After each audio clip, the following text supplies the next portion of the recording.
of the difficult things that I've found, and I think others have too, is that starting out is okay, but staying with it is a lot more difficult than most people understand. I've been on this journey now for about 5.5 years, and the first couple of weeks was fine, no problem then. But after the first month or two, I really am glad that I had my wife as support for my program as I was going through the time. And that. This is the Healthy Lifestyle Solutions podcast, and I'm your host, Maya Acosta. If you're willing to go with me, together we can discover how simple lifestyle choices can help improve our quality of life. Let's get started. Making a healthier lifestyle change sometimes requires being part of a support group that can keep you motivated and holds you accountable. Today, we will learn from the Harmony in Houston co-leader, Kent Marsh, how he has been able to support his community. He has developed an innovative mentorship program called 10 by 10, where mentors guide newbies for 10 days. Stick around to learn more. Welcome, Kent. Thank you, Maya. I appreciate the opportunity, and I appreciate all the things you're doing for the plant-based community. It's a wonderful process. We're moving forward together. Yes, we are together. Thank you. And you know what? Let me go ahead and say this to our listeners because many of my listeners hear me talk about my experiences or interactions with the city of Houston. So 2019, I must have gone to Houston like 4 or 5 times because of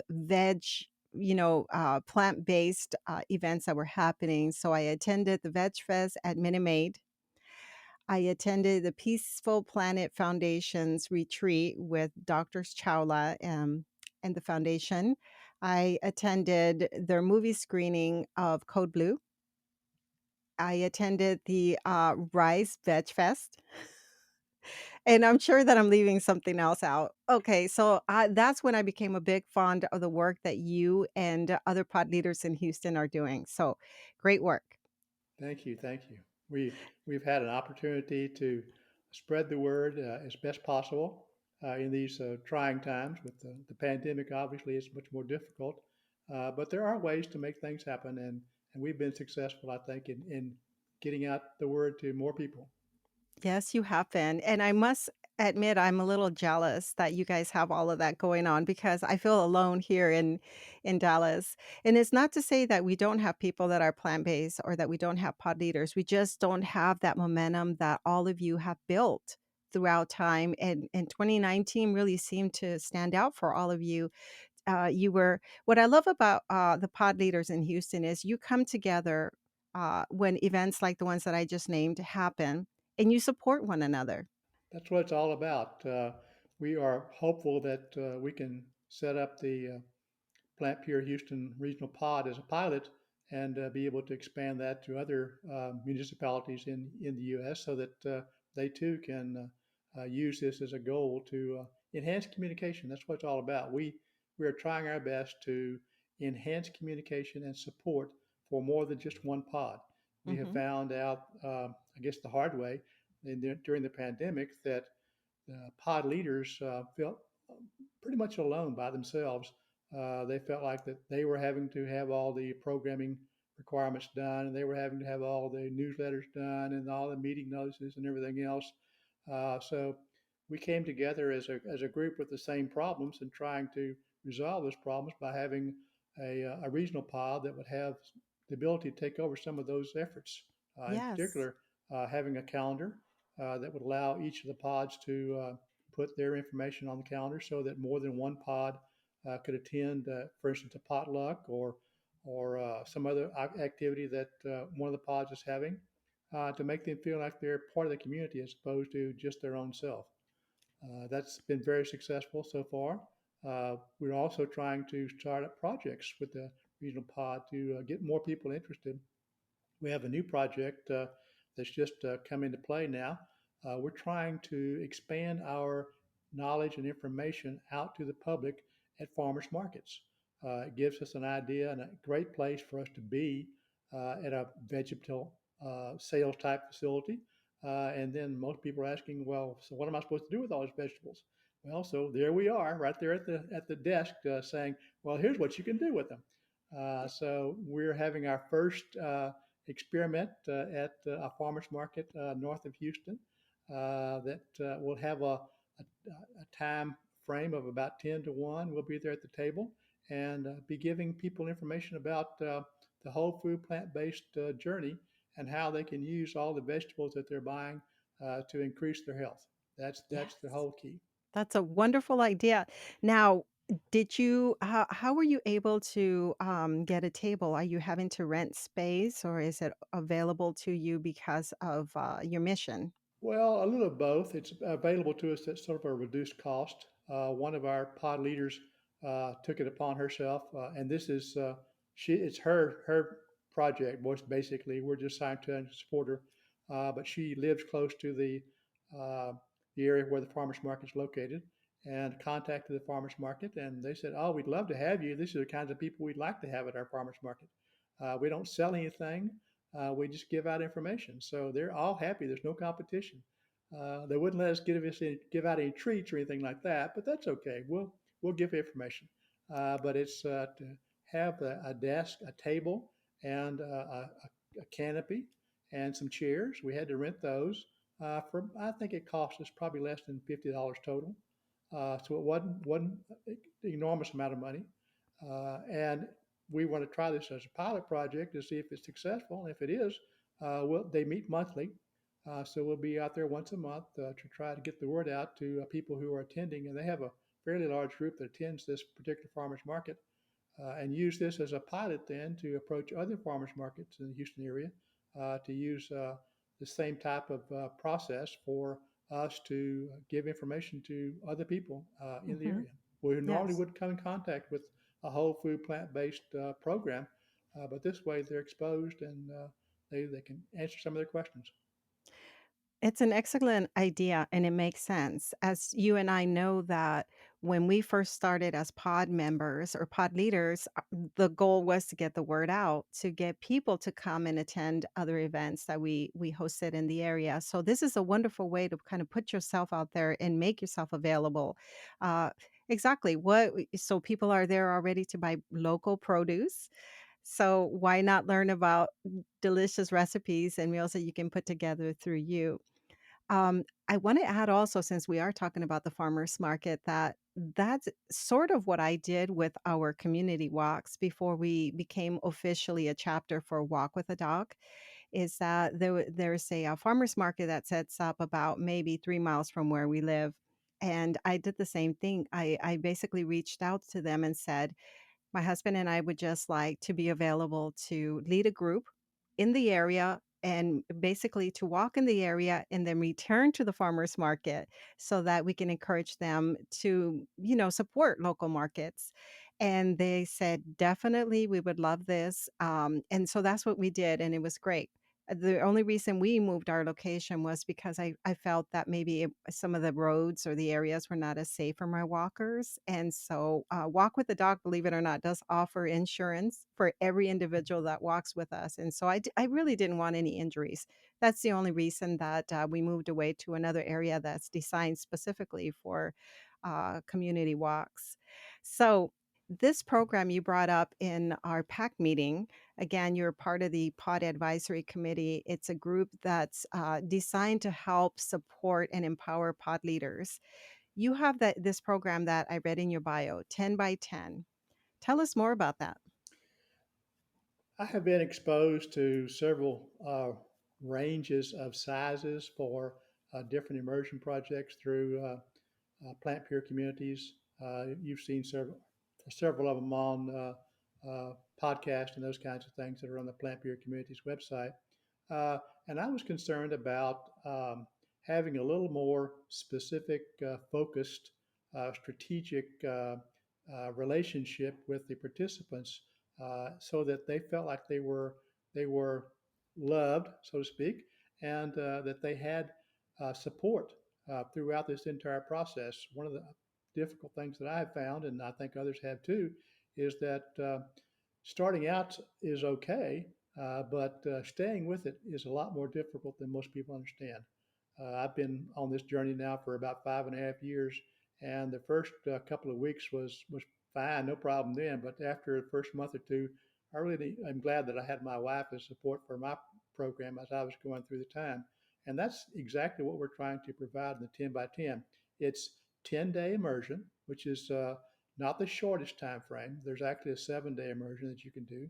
We felt like that having it for 10 days with 10 people gave us a small enough group that we could focus our attention and our energy on from a pod standpoint and be able to provide an individual mentor who has this experience already for each of the 10 participants. So that if that participant in the middle of the night gets hungry and says, "What do I do?" And text the mentor, then the mentor says, "Well, go have a drink of water first, and then see if you're really hungry." So it's those kinds of things like common knowledge that most of us have in the plant-based community. It's not out there as far as the participants are concerned, and that gives them an excellent support. The mentors are assigned a particular participant. At the same time, they're required to contact the participant once a day, every day during the 10 days. So if there's a person there and a reaction there that they can say that there's some support, and that's the biggest thing is having support because you cannot do this alone. There's just absolutely no way. You're bombarded by so many other outside influences that doing this by yourself is you're setting yourself up for failure to begin with. So that's what we did. We have it's called 10 by 10. Uh, we provide the recipes. We have lifestyle instructors that are actually giving their time to produce 15 recipes. So that we have the recipes, we have the support from the mentors is to show them how to go to the grocery store if they need that support, what to do with their particular recipe, how to do it, how much time it's going to take, and those kinds of things, and batch cooking, those kinds of issues that you don't get. Demonstrations, we have 3 meetings during the 10-day process, one at the beginning, one in the middle, one at the end. We call it the jump in, the midstream, and the jump out uh, for immersion process. And that gives us an opportunity to have a presentation, a cooking demonstration, or a presentation of some sort about the benefits of the whole food plant-based lifestyle. It reminds me of the support that AA organizations offer their people, and you might have had that idea in I mind. did. I did. I did. I can hear everybody in the room saying, "My name is Kent Marsh, and I've been on this journey for just 2 days." There you go. There you go.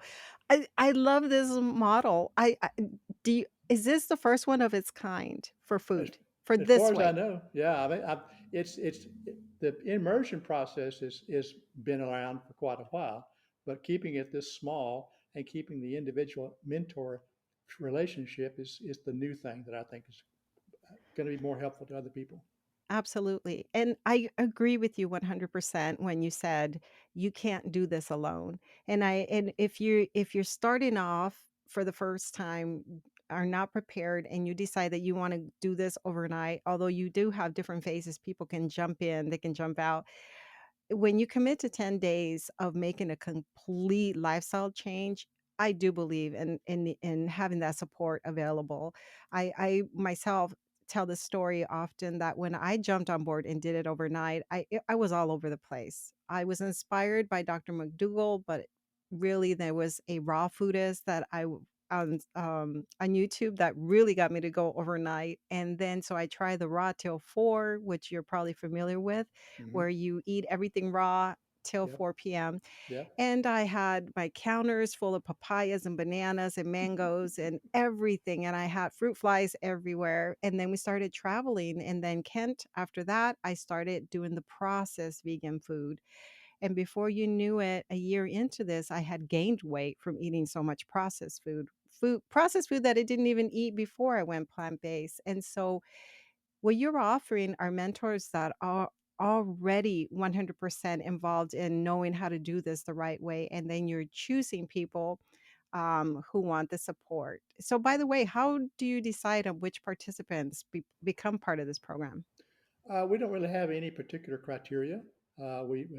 First of all, we establish what a whole food plant-based lifestyle is, and give anyone who wants to participate the opportunity to join. I mean, we don't want to segregate it to any particular group or any particular lifestyle, but I think there's enough need out there in the community that there's no reason to have it particularly demonstrated to one particular group. We're targeting it to begin with a underserved community because Hmm. we feel like that's one of the best places to start that has the least amount of information about the whole food plant based lifestyle. And but as far as qualifications are concerned, if you have the desire and the need and the want to go forward for 10 days, I mean, I feel like you can do just about anything for 10 days and try this out and see what you think and see if you can get some results out of it. If you can, great. If not, then that's okay Hmm. too. But I'm a firm believer in that it's my responsibility to let people know that they have a choice. If they don't know they have a choice, then it's my fault. If they know they have a choice and they choose otherwise, it's okay. I'm okay with that. But I want to make sure that everyone has an opportunity to know the difference between a whole food plant based lifestyle and what they're doing at that point in time. Yes, absolutely. And I had I always want to call certain experts doctors. Mark Huberman was on the show recently, and he was saying, um, towards the end when I was just saying how amazing that he and his wife are both on the same page, because we know that many marriages, when they make this lifestyle change, are sort of a little bit divided. And he said, Maya, you and I are both lucky. We're both lucky that our spouses are on board. And so that brings me back to the support that you offer, which is most of the time it's the one person in the marriage that joins, or if the couple joins, then there's the children. There are the children that are not necessarily on board. So and you get a lot of pushback from family members as well as you're making this change, because suddenly you're changing how they feel about the get-togethers as well. So I think that it's amazing that you put together this program to support an individual, and as we know, 10 days is enough to show that you can make a significant improvement in your health. And also, out of curiosity, do you offer biometrics? Do you do any labs before and after those 10 days? We are going to offer those as an option, but we're not going to provide them per se. We're going to tell people there's a location that you can have this done. You'll have to pay for it yourself, but we would encourage it because you'll be able to see the difference physically between what you were before and what you did after went through the 10 days. Absolutely. Okay, so let's get started in terms of learning more about your story, Kent. Before you organize Harmony in Houston, that's the name of your pod. Before that, how did you come about learning about the whole food plant-based way of living? Well, I'll give you the longer than the short version. Um, about 45 years ago, when I was 27, I made an appointment with a cardiologist in Houston, uh, a now fairly famous cardiologist. And because I had symptoms of high blood pressure, I had headaches, I couldn't sleep well, and ringing in my ears, and all those kinds of things. Now, keep in mind, I'm 27 years old. I'm in pretty good shape physically, work out, those kinds of things. But I had this issue that I need to get resolved. So I made the appointment and I called my mother and I told her mom, I said, I've got an appointment with a cardiologist for high blood pressure. She says, and she was serious about this. Son, I hope you understand that no male on my side of the family has ever lived past the age of 50. And that still rings in my ear. I can still hear her voice saying that because that's been one of the primary directions in my life is to try to figure out how to live past the age of 50. Um, and I did pretty good. I stayed on the standard American diet forever and ever and ever, and gained weight. And about 6 years ago, I was about ready to retire, and I said, I'm not going to retire overweight. I'm going to have to figure out some way to lose some weight. So I looked at the various diets that were on the websites, and all of them looked, well, yeah, this keto thing, I'm not really sure about that. And now paleo, now that's what I would like to have because I can eat all the meat I can eat. And Hmm. sure enough, about the 1st of June, around the 1st of June in 2016, I started off on paleo diet and I was in hog heaven. We went on a trip to Alaska and I had king crab all day long. and we went on a week long trip to Maine, and I had lobster breakfast, lunch, and dinner. And it was fantastic. I couldn't think of anything better in the world. So about December, I uh, had to have an appointment with my primary care physician because I was on 4 lifetime medications, 2 for high blood pressure, 1 for high cholesterol, and 1 for gout. And he makes me come in every 6 months and get my prescriptions renewed and checks me out. Well, so I had an appointment for early December in 2016. I went to him and said, Doc, said, I've been successful at losing some weight. I've lost about 30 pounds, but I need to lose some more, and I just can't get past this plateau. So his comment to me was just very straightforward and very sincere. He says, you need to read the book, The China Study. Didn't tell me why or what it was involved or anything else. He just says, you need to read the book, The China Study. So I said, okay. So I had about a week's vacation coming up. So I right before Christmas. So I decided, I'll get the China Study and read it. So I read all 457 pages. Then I read I saw Forks Over Knives documentary. Then I read How Not to Die. Then I read How to Prevent and Reverse Heart Disease, and on and on and on. I've got books. I've got rows of books in my library about all the things I've read about all these subjects. So this is about a week's worth of reading, and I decided this has got to be the answer. This is better health, lose weight, uh, maybe even get off my meds. Who knows? So Christmas Day, actually it was the day before Christmas Day.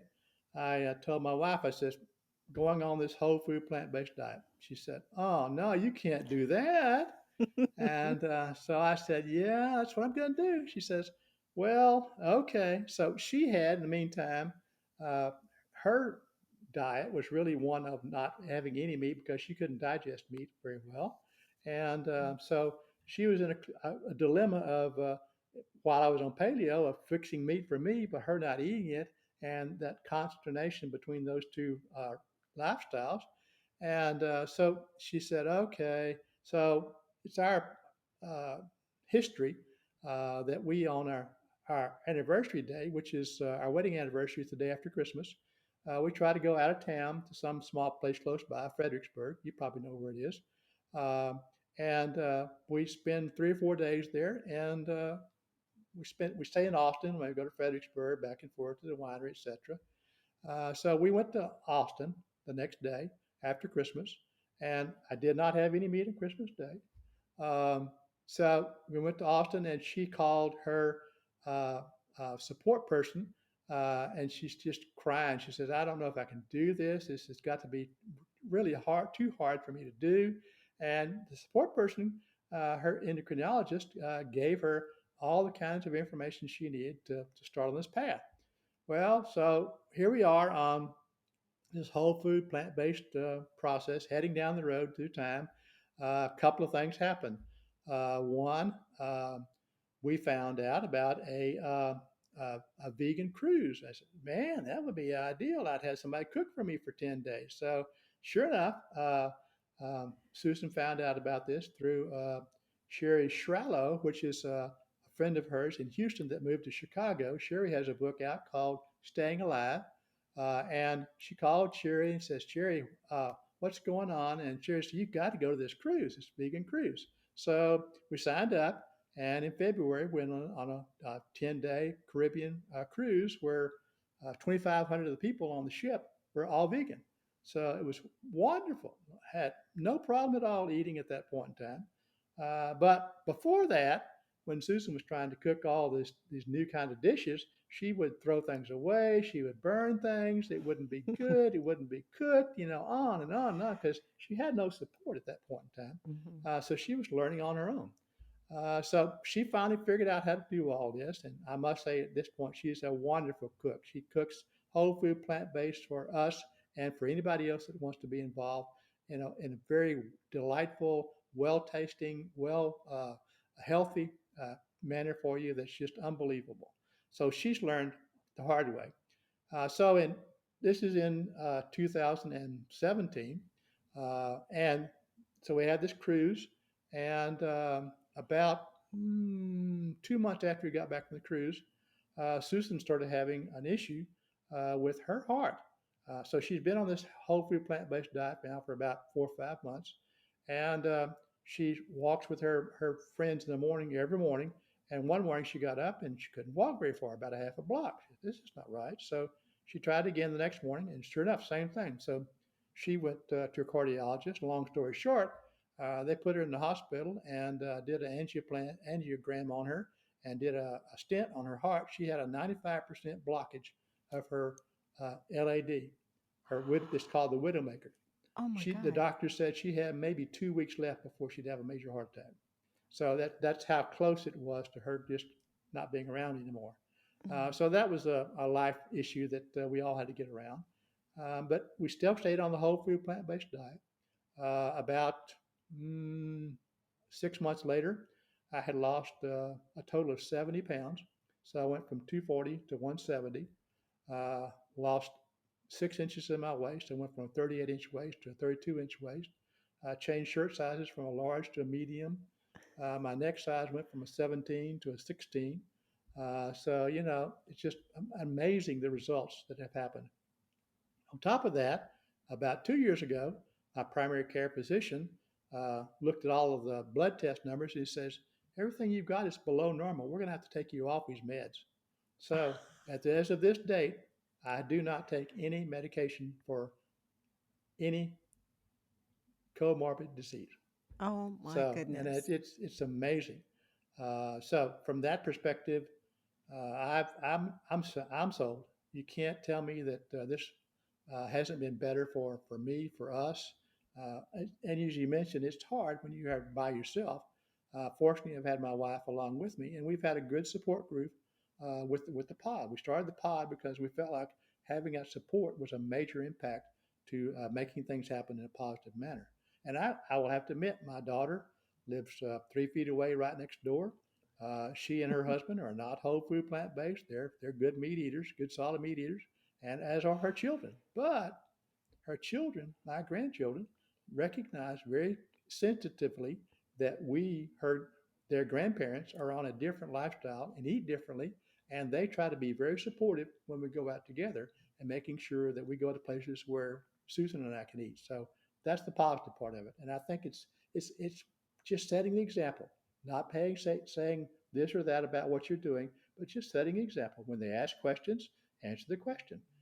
But otherwise, just leave it alone. Let them see for themselves. So that's Excellent. kind of where I am. Well, congratulations, because you did say that you started off by trying to figure out what is the best way that you could eat so that you can get off your medicines, and you reached that goal. Yep. And not only that, but I'm sure your quality of life improved, your longevity you probably have extended, and you've done this together with your wife Susan. Can you give us a follow-up of what happened with her blockage? Well, after she had the stent, she was okay. And she's been very successful in uh, because standard protocol is to have a statin prescribed after you have a stent to keep the platelets from collecting on the stent. And she's been successful in her doctor taking her off of the statin. Every time she Wow. goes in for her annual checkup, her cardiologist that did the procedure says, "What are you doing here? You're in perfect condition." And he asked, "So tell me about this diet that you're on." And so this is the way to introduce people, just by example, of just not forcing the issue, just setting the example, and Mhm. people will begin to ask questions. I have people all the time ask me, "Well, tell me a little bit about this whole food diet. What are you doing, and what is it, and where do you get your protein?" Those kinds of questions. So Mhm. it's 24 hours a day just about of people asking about what's going on, why, because everybody wants to live longer and healthier. They just don't know how. Mhm. So you also touched on something that is very important to me, which is when your physician is not on board. I had an individual in my Facebook group dealing with a similar situation and could not find a plant-based cardiologist here in Dallas. Can't afford telemedicine. Can't afford the direct out-of-pocket kind of concierge medicine approach that some plant-based physicians are taking, and she was very frustrated. And so she got all sorts of advice, and I really don't like adding on top of that, to the confusion and the anxiety that the individual is already facing. But what I said was, follow up with your cardiologist and do the procedures or whatever it is that's recommended to keep you alive, but then in your home do what you know is right, which is eat the right foods, because we can't always wait until our physicians catch up, until our cardiologist decides that he finally believes in supporting a plant-based lifestyle. And also, not to mention that a lot of times these physicians, these surgeons, kind of refer the patient to a say a registered dietitian, for example. um, as you may know, that with my podcast, my goal is to help the individual empower himself or herself.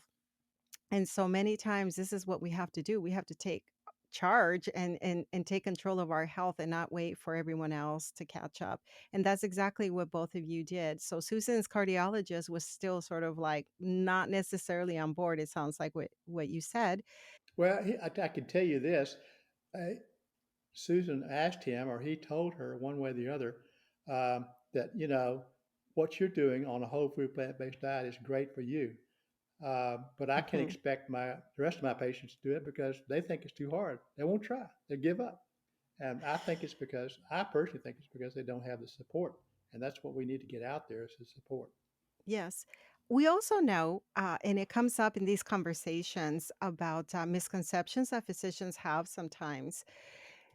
uh, there is sometimes an error in believing that patients are not interested. I think it's important to convince or to convey the message to healthcare providers that let's present the information and then allow the individual to make that decision. But you are right. If typically a physician only says eat healthy foods but doesn't give you a program to follow or a guide like the content that the Physicians Committee for Responsible Medicine makes. They have like all these resources that you can have in the physician's office so that you can at least paint a picture of what it looks like to live a whole food plant-based lifestyle. And then the guides that they provide, PCRM, have recipes, as you know. But yeah, we can't discount sharing the information with patients just because we believe that perhaps they may not be interested. Well, and I tell people all the time when they ask me, well, what do you do about your doctor? And I said, I follow my doctor's advice 100%. And uh, if that's the case, and then my numbers start dropping, my cholesterol starts dropping, and my blood pressure starts dropping, and my uric acid starts dropping down to below normal levels, then if you're getting blood tested every 6 months, which you probably should anyway, if you're on Hmm. those kinds of medications, then eventually he's going to see or she's going to see that these levels are all coming down and sees the trend and is willing to talk about, well, let's think about either a smaller dose or maybe even taking you off completely. Yeah, exactly. Very important. And how soon after Susan's stent was she able to get off the Statin. She got off the statin about, the doctor took her off a year later because the standard protocol is at least a year. So at the end of a year, her cholesterol was low enough that she didn't have to worry about that anymore. Wow. It's beautiful. What a beautiful story.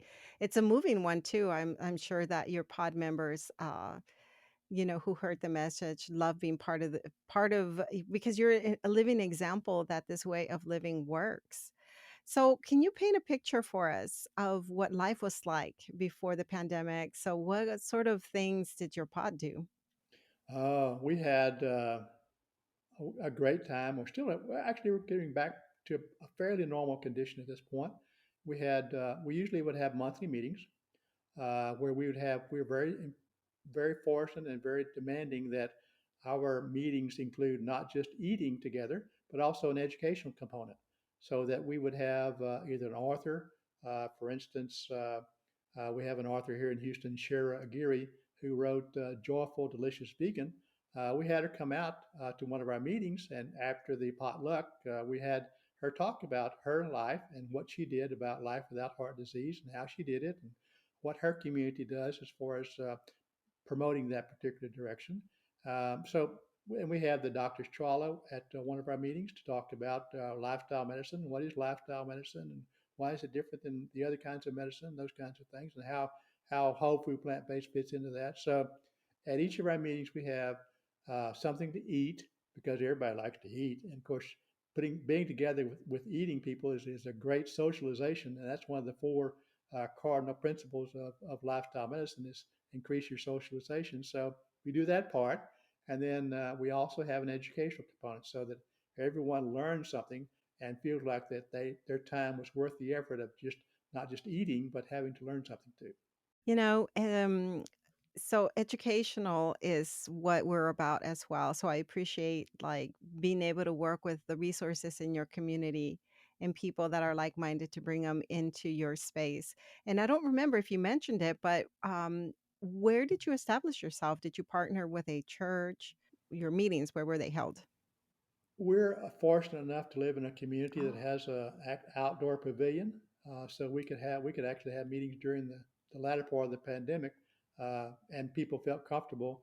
Our last meeting was a month ago. We had 35 people there, so we're very fortunate to have an outdoor facility that doesn't charge us to rent that facility. So it's free, and all we have to do is make a reservation. So as a resident, then we can reserve that particular pavilion. It holds about it's about enough room for 100 people, so we have plenty of room. It's open. It just has a top so that you have all the breezes coming through, so you don't have to worry about yep. the COVID and those kinds of issues. But it was wonderful to see. We have 35 different meals, types of food for everybody to eat, from salads to desserts and everything in between. And everything was whole food, plant based, no oil, and just wonderful food. Just amazing how much diversity and variety there is in a whole food, plant based diet. Yes. And that's one of the things, since I know that we have pod leaders that will be listening to this conversation, I sort of wanted to give them an idea, and even people that might be interested in becoming pod leaders, give them an idea of what supporting your group can look like. So you can have people come in and give lectures. You mentioned the Doctors Chowla, which, by the way, they were featured on, I don't know if you caught that, they were on Chef AJ I yesterday. did. And I didn't get the live, but I got the recorded Right, they're version. my favorite, lifestyle docs. I really enjoy them. I'm very fortunate that Dr. Bandana is my preferred primary care physician. Yes. Well, see, that's when a pod leader can partner with a physician, wow, you can do great things. So physical, where in terms of the actual place where one can hold meetings, you can be very creative. If the weather is ideal and you can do outdoor Hmm. gatherings, that's Hmm. awesome.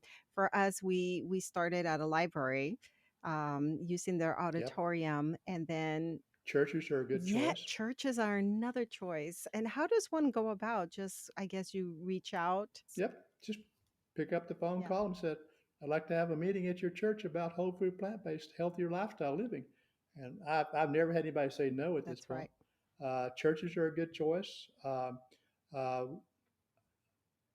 some places have county facilities that you can meet in without any charge. We're fortunate in Houston, Harris County to have some county facilities that we can meet in. Uh, there's quite a few persons that have locations meet in their houses, so that you can have that one-on-one relationship in a much more intimate type Hmm. of setting.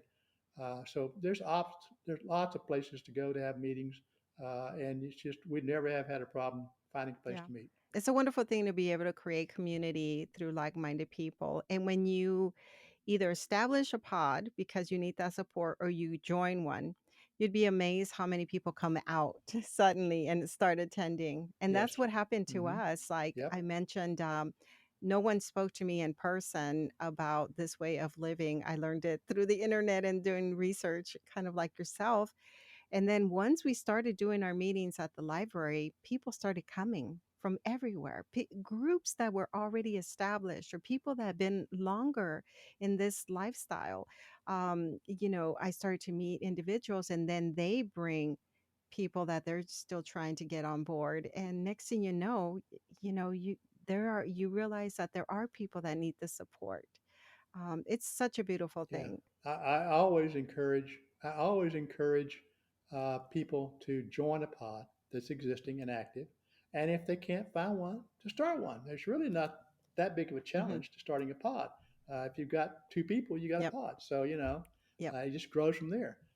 Reach out to your neighbors, reach out to the friends around you, reach out to your friends, reach out to those around you who you are members of other organizations.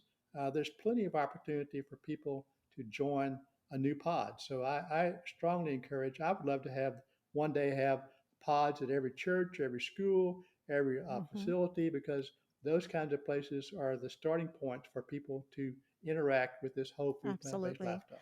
So, talk to us a little bit about what life was like when we all had to pivot. And you mentioned a little bit, but what are you doing now with your pod? How are you beginning to support the group again? Well, before, when we were in the middle of this pandemic, we had Zoom meetings, and They went fairly well. We would have out of our 30 or 40 participants live, we would have maybe half of those on a Zoom. Again, we had an educational aspect to it because people were expecting their time to be used wisely. Since they couldn't eat anything, they would they would go ahead and be on the Zoom call, but they would expect something in return. So then at that point, we felt like, we're not doing a whole lot of good at this point, but we were. People were still engaged, and that was the main thing. After things let up a little bit and we could begin to meet, we felt like it was the first place was outdoors. And so far, we've had three outdoor potlucks since the pandemic has let down a little bit. But at the same time, we have right next door to the pavilion, we have an indoor building that we can meet in if we need to.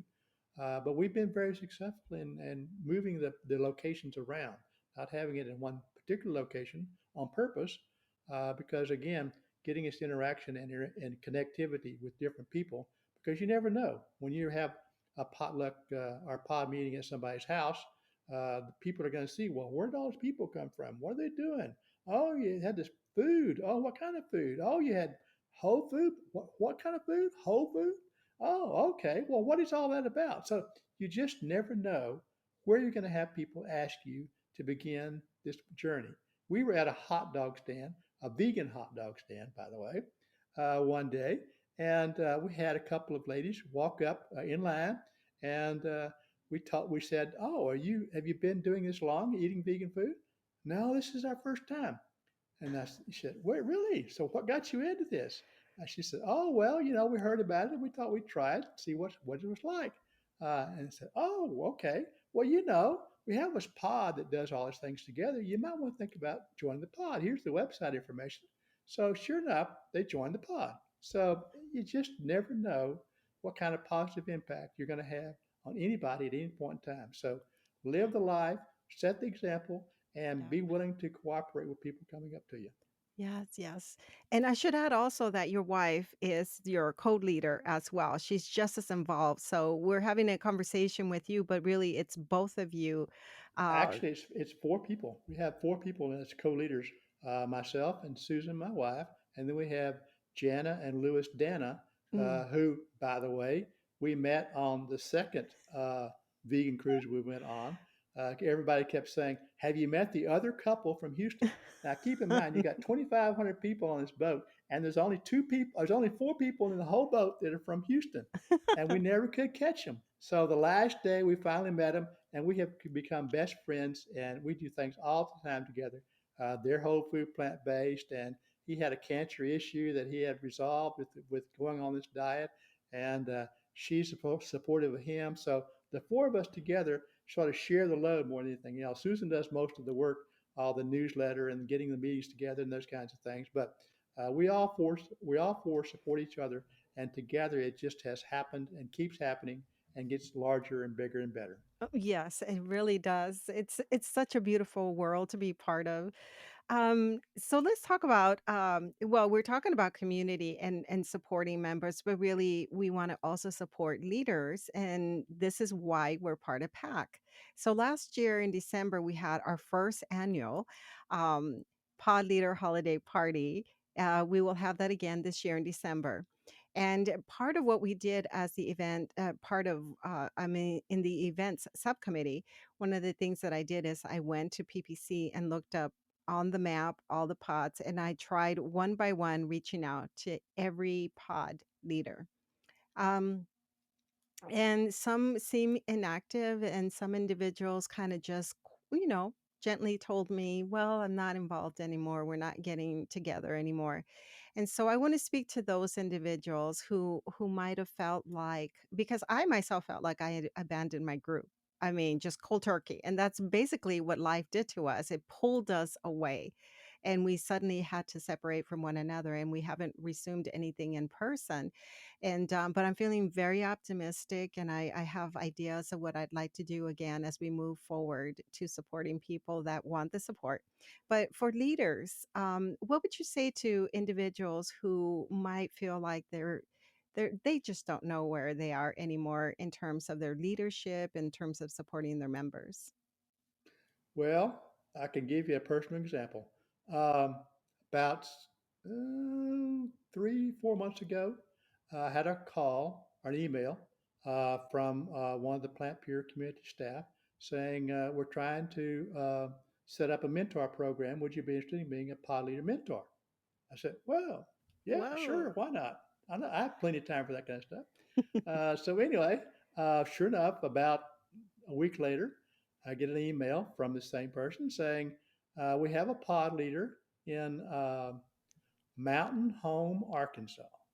And I didn't have a clue where Mountain Home, Arkansas was, but I found out a little bit later.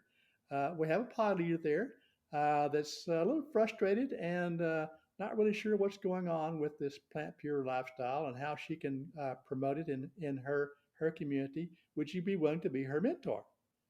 I said, well, yeah, sure. So she gave me her email address, and I contacted this person. It was Patricia Beavis, and she's 83.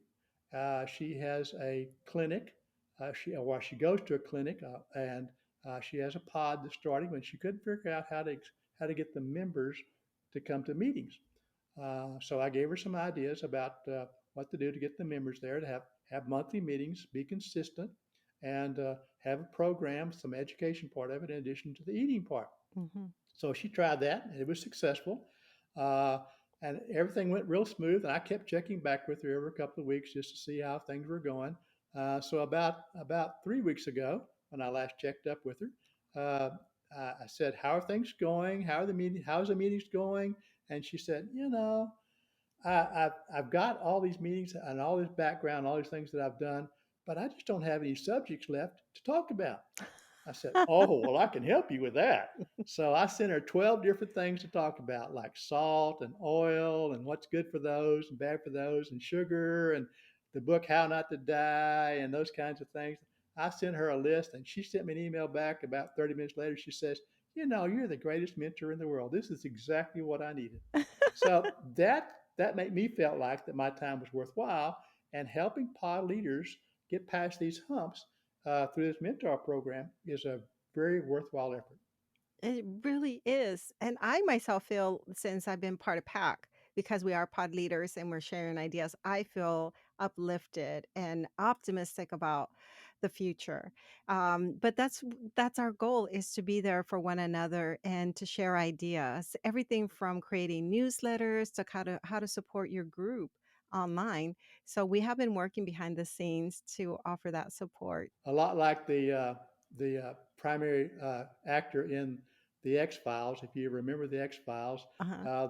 the word across the screen was, "We are not alone," and that's the same way with pods. We're not alone. We really are not alone, and it feels so good to come together in person. I'm so looking forward to that. So, a couple of other things I feel like I might have forgotten, but I wanted to know if people are interested in learning more about your pod, or any other information that you'd like to share. What are those links so that I can make sure I put them in the show notes? We have a pod Facebook page, Harmony in Houston, and we have a website page on the regional pod, called PlantPureHouston.com. So those are two excellent sources from that for that beginning spot. And then of course there's always lots of information on the Plant Pure Community's website. So we're in that website as a pod, so you can contact us directly, Yeah. or any other Houston area pods, or any pods at all for that matter. So that's a source, and then email. Yeah. You have my email address. It's kmarsh dot sbv at gmail.com. Okay. Got it. And like I said, I'll include that in the show notes. Is there anything else that you would like to share with our listeners? Maybe something that I didn't ask or something else that you'd like to share? Well, I'd like to close in saying, this is a challenge.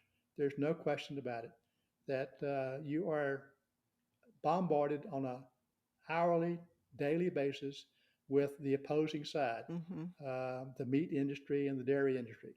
And I liken this very similarly to what happened while I was growing up regarding tobacco and nicotine and the habit formings of tobacco that the tobacco industry denied to begin with. And when they finally came out to the point where, well, maybe so, they fought it the whole way.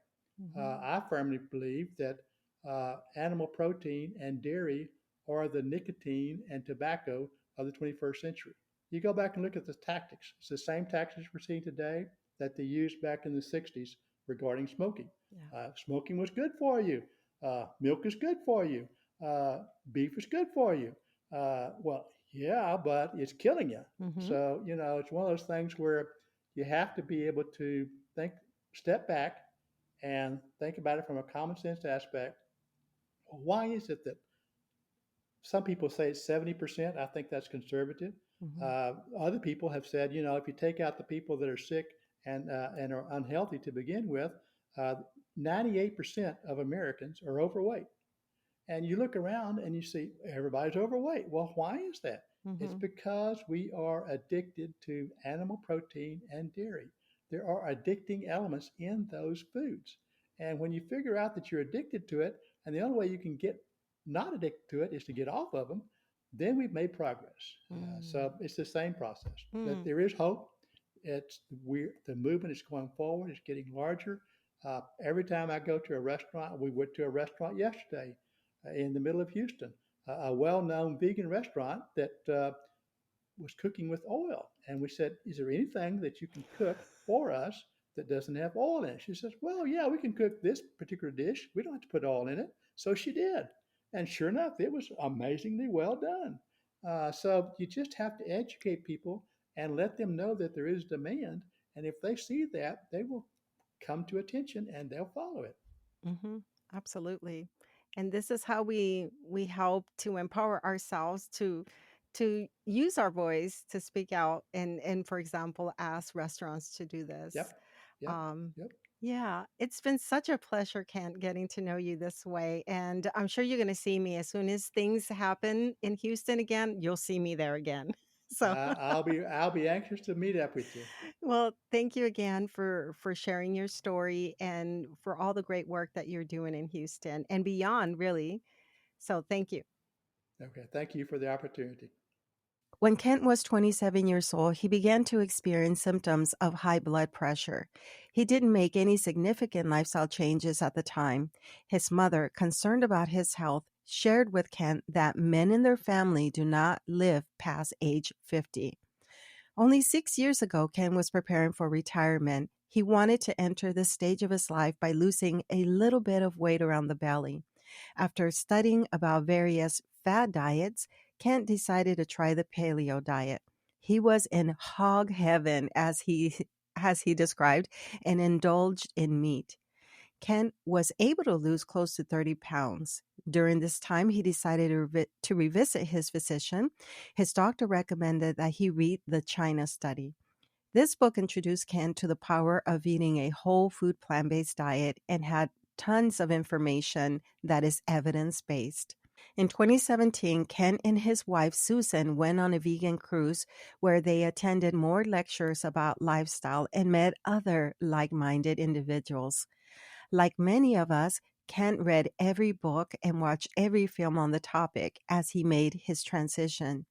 They eventually met another Houston couple and formed the Harmony in Houston support group. That same year, Susan began to develop heart problems and discovered that she had a 95% blockage in her left anterior descending artery. This blockage is also known as a widowmaker due to its high mortality rate. Her physician said that had she not visited him, she most likely would have had a heart attack within 2 weeks. Ken and I spoke about the importance of having a support group. It can be frustrating to have physicians disagree with our new dietary choices. Family members are not always supportive of our healthy endeavors. Ken describes ways that we can hold in-person meetings with our group members. He suggested partnering with churches and other organizations. I discussed that my partnership with my local library was an ideal situation. We were able to screen documentaries and offer panel discussions and guest lectures. Kent developed a mentorship program similar to that of an AA group. Members have mentors who are available to offer support when needed. His 10 by 10 project is a 10-day immersion program designed to help 10 people transition to a plant-based diet. The program provides participants recipes, mentors support, and nutrition information. Kent believes that this program will help people make a lasting change to their diet and improve their health. Support groups also teach members how to dine at restaurants and also ask for healthier options. Ken is a member of the Pod Advisory Committee, a small group of 9 people from all over the world. Our goal is to help support leaders who run these groups. Because this is a grassroots movement, we volunteer our time and energy to help others. Therefore, we need support in staying motivated. Kent set out to lose a little bit of weight. His knowledge improved his quality of life and may have given Susan a second chance at life. The whole food plant-based lifestyle works. There are now tons of books and documentaries on the topic. If you want to make a change and need support, find a group in your area or create one. I will meet Ken for the first time in person when I drive down to Houston for the Peaceful Planet Foundation's annual retreat on October 8th. If you are in the area, please attend the retreat to meet other leaders who are empowering community members. Friends, I hope that you enjoyed this interview. If there is someone you think I should have on the show, email me at plantbasedmaya@gmail.com. Also, get on my email list so that we can stay in touch with you. Head on over to bit.ly, that's bit.ly/vegstarter to download a helpful guide towards starting a plant-based lifestyle. And all of the links will be in the show notes. Again, thank you so much for being a listener. You've been listening to the Healthy Lifestyle Solutions podcast with your host, Maya Acosta. If you've enjoyed this podcast, do us a favor and share with one friend who can benefit from this episode. Feel free to leave an honest review as well at ratethispodcast.com/HLS. This helps us to spread our message. And as always, thank you for being a listener.